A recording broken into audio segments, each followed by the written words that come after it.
సామెతల గ్రంథం 31:11. ఆమె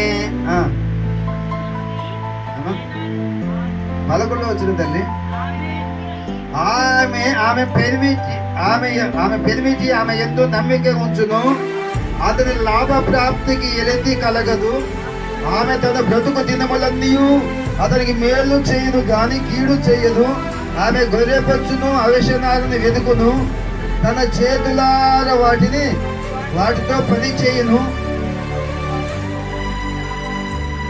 వర్తకులు వాడలో దూరం నుండి ఆహారము తెచ్చినట్లుగా ఆమె దూరం నుండి ఆహారము తెచ్చుకొనును. ఆమె చదవాలి 10 రోజులు, చాలా జాగ్రత్త. ఆమె చీకటితోనే లేచును, తన ఇంటి వారికి భోజనము సిద్ధపరచును, తన పనికత్తెలకు భత్యము ఏర్పరచును. ఆమె పొలమును చూసి దానిని హల్లెలూయా ఏం చేస్తుందంట? కష్టపడి చేసే సహోదరి ఏం చేస్తుందంట? ఇంటికి ఏం చేస్తుందంట? పెందల కాడేసి ఏం చేస్తుంది? ఇంటి పని అంతా చక్క పెట్టిద్దంట. హల్లెలూయా. సోమరులు ఏం చేస్తారు? కొంచెం పండుకున్నాలే, కొంచెం కులుకుదాంలే, నిద్రపోదాంలే అని చేతులు కాళ్ళు ముడుచుకొని పండుకుంటే దరిద్రం వస్తుంది.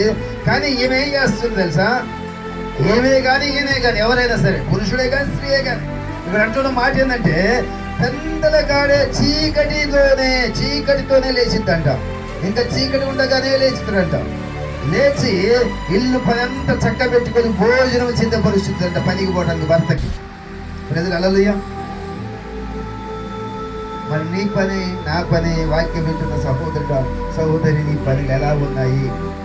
మరి అంటే లాభం ఏందయ్యా అంటే ఇక్కడ అంటున్న మాట ఏంటంటే, ఇదంతా చదువుకుంటూ చాలా మంది కూడా ఒకసారి 23 చదవండి. ఆమె పెనిమిటి దేశ పెద్దలతో కూడా కూర్చుండును, గవినిలి యొక్క పేరు కలిగిన వాడే ఉండు. ఏం చేస్తాడు? మొదటికి ఏమవుతుందంటే భార్య పనిని బట్టి, భార్య చేసే కష్టాన్ని బట్టి, భార్య యొక్క ప్రవర్తన బట్టి, భార్య యొక్క నడవని బట్టి, భార్య యొక్క చూపును బట్టి తన పెనిమిటికి గౌరవం వస్తుంది. అప్పుడు గౌరవం పెద్ద గడువులు ఉన్నాయి, ఇప్పుడు లేవు. కాబట్టి పెద్దలతో కూర్చుంటాడంట తన భర్త పోయి. హల్లెలూయా. కొదియాడబడతాడంట.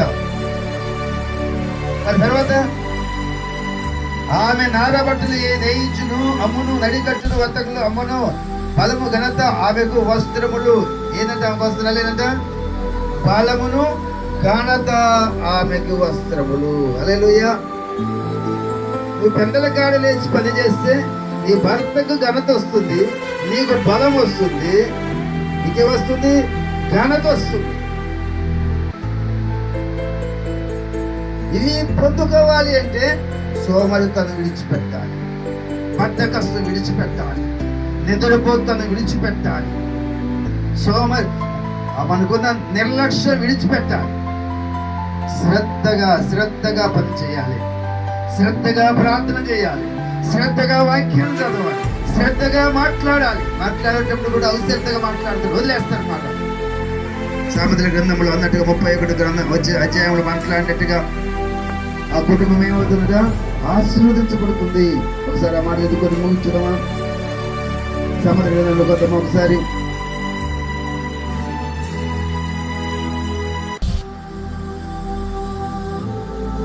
సామెతలు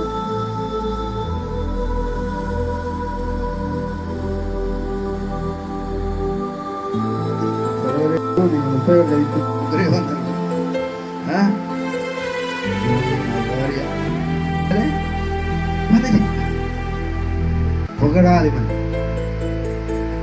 అంత పొగిడించుకునేవారుగా పని చేసినప్పుడే దేవుడు మన ఏం చేస్తాడంటే ఆశీర్వాదకరంగా, దీవెనకరంగా, మేలుకరంగా అనేకులకు చేస్తాడు దేవుడు. అందుకే ఒక మాట అంటాడు, ఒక మాట చదివేసి చేస్తాడు. ఒక మాట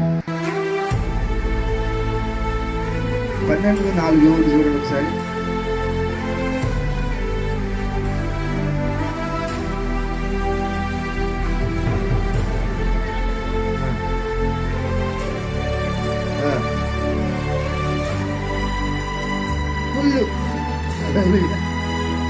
ఎగ్గురాలని భార్య ఏంటంటే తన పెదవిటికి ఏమైందట?